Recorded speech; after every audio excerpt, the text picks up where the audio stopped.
declare open the Olympic Games of Melbourne. He was driven that one way or another, he was going to be in the Olympics.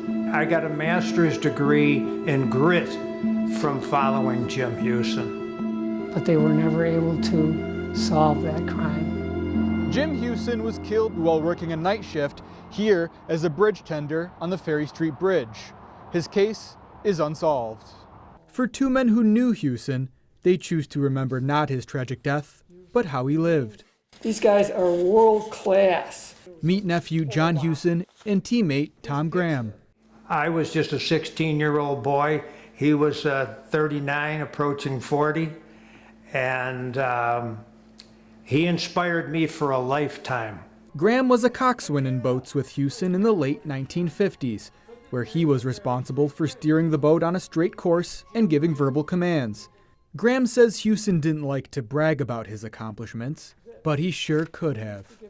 Not only did he win a lot of medals, he won them across the board.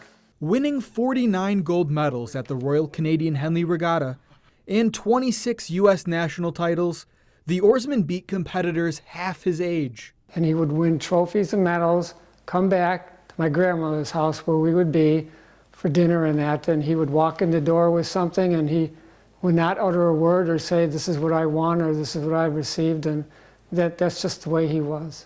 And while he may be best known for his athletic career, Hewson was also an American hero.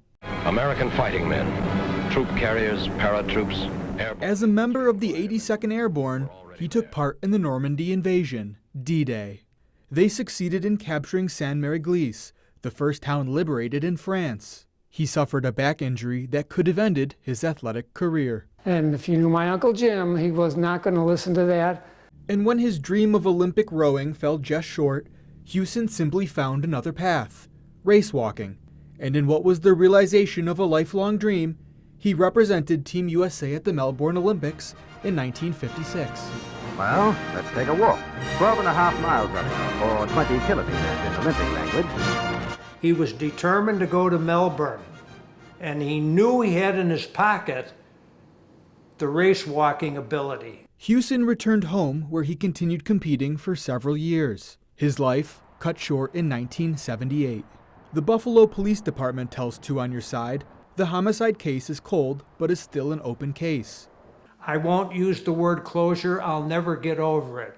The hurt's there for life. And while Jim Hewson's death is a tragedy that still resonates, it's his life that connected Graham and John Hewson, who first met while attempting to get Hewson into the Greater Buffalo Sports Hall of Fame. He was inducted in 2018.